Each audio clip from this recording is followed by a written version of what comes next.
I'm here with socks, and we're going to give you a quick review of the Hyperlite Mountain Gear 2400 Windrider pack. So I picked up this pack this past summer, and I put about 140 miles on it, and I'm going to tell you some of the things that I really like about it and some of the things that I might change. So the first thing that I really like about this pack is that it's been really comfortable for me. I made the switch to this pack from this Osprey RS65. And at first I was a little bit worried because this does have more minimal comfort features, but I've been really happy with it so far. The padding in the shoulder strap and in the hip belt has definitely been sufficient for me. I do get a little bit of rubbing in the hip belt area, but that usually happens with most packs for me. I was worried about the lack of load lifters on this pack. I use those a ton on the Osprey to kind of release tension in my shoulders. But I've found that the adjustments in the shoulder straps and in the sternum strap have really acted and functioned similarly for me, and I haven't had an issue with kind of what I was worried about originally. Now, this does have a more minimal internal frame. It has two aluminum stays in it. They are removable. I have not yet used this pack without those, but I find them to be sufficiently comfortable. I think the most weight I've carried in this pack is probably 27 pounds as a total pack weight. My base weight is right around 12 pounds, so you can get an idea of the kind of weight that this carries comfortably. The next thing that I really like about this pack is that it has minimal features, but very practical features. So I found with my Osprey, it has a ton of pockets. There are zippered pockets, there are internal mesh pockets, and I found that although I thought that that was keeping me organized, I would actually lose stuff in my pack, and this has been a much more efficient way for me to pack, and I've been much happier with the minimal features of this pack. So let's start with some of those features. I love these external pockets. This pack has an internal capacity of about 40 liters, and these external pockets add about 10 liters to that capacity.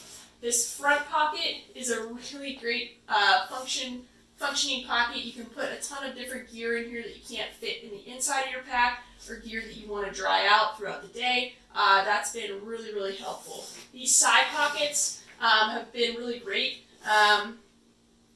They're big enough that they can fit two of these standard 1 liter smart water bottles really easily, and they are placed and sewn in a way that I can easily reach them whenever I'm hiking. I'm not very flexible in my shoulders, so I really appreciate kind of the angle of these pockets for me so that I can access water while I'm actually hiking.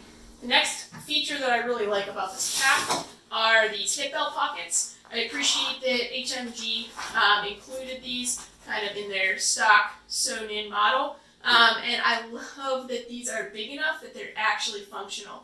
They easily fit a phone and a ton of snacks. Socks often rides in these hip belt pockets, so you can see socks easily fits in there. You can easily fit a phone in there or extra snacks as well. So the next feature in this pack is it does have a sternum strap, like I mentioned before, is removable, but it's a pretty basic sternum strap. It does have a whistle. I've never used it, I never plan to, but if you are into whistles, then you have your whistle. Alright, let's check out the inside of this bag. So we already talked about the internal stays, but we also have this mesh pocket where you can fit a water bladder if that's your preferred source of hydration, and it has this hydration port on the side. I do not use either of those, so I can't really speak to their functionality. The other thing that I really like about this pack is that it sits up nice and straight. The bottom is flat so that while you're packing it doesn't flop over. My Osprey used to do that, and it was really annoying. So I really like that feature of this pack. This pack does have these side compression straps, so you've got those to cinch down your load. So I just pretty much love the minimal features, but that all the features that are on this pack are super functional. Alright, the next thing that I like about this pack is that it is made out of Dyneema Cuban fiber material, or DCF, and DCF is naturally waterproof. So you don't have to worry about throwing a pack cover over it or anything like that. which has been really nice. That being said, there are these small portholes in the bottom where moisture can drain out of. So if it is really wet out and you're setting your bag down on wet ground, some moisture can get in the bottom. And I have found that if it absolutely pours rain, that some moisture can get in from the top. So although the material is waterproof and the seams are sealed, I definitely usually put a trash bag in there or some kind of liner to keep my essentials dry, like my sleeping bag, my puffy, and my clothes. So although I like that it's waterproof, it would be nice if I didn't have to worry about that trash bag either. Alright, so let's get into some of the things that I don't prefer about this bag. The first one is this top closure at the top is Velcro, and I think it's super annoying. It's kind of hard to line up to close. It's really loud, as you can see there, and then sometimes it gets stuck while you're trying to put stuff in. I don't know if you can see this, but I think it's taken some of my sweaters or clothes with it whenever I've been using it. But I find that pretty annoying, and I wish they would have put maybe like 3 snaps across the top. I think that would have been a little bit more functional. The second thing that I'm a little bit nervous about is where these straps on the top, and I'll show you it all closed up in a minute. These straps on the top connect. Whenever it's all cinched down, I'll show a close-up photo, but you can see kind of the white stitches poking through, and it makes me a little bit nervous about durability issues in the future. I will update if I do have any durability issues in the future, but that's just something that makes me a little bit nervous. Overall, those are the only things that I really don't prefer about this backpack. So as you can see, overall, I'm really pleased with it. I'm really happy with it, and it's been a really, really great backpack for me when I'm upgrading from the Osprey. So I'm going to show you how we close it. So you stick that Velcro together, roll the top down, and it closes on the sides with these clips. And once these clips are in place, there is a top strap.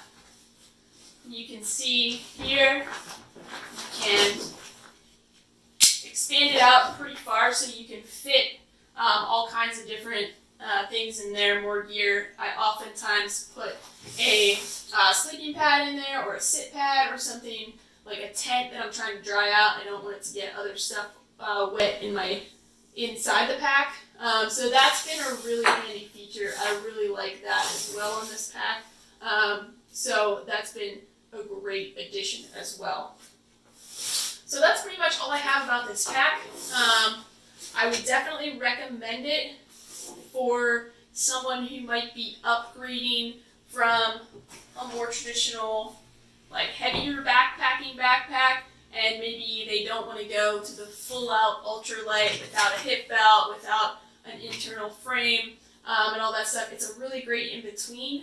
I dropped maybe 2 or 3 pounds just switching to this backpack, and it's been super comfortable. I love the features, and I've been really happy with it. So thanks a lot for watching, and I'm going to put out a video probably next week about how I pack this backpack and the typical gear that I bring on my backpacking trips. So if you're excited about that, then stay tuned.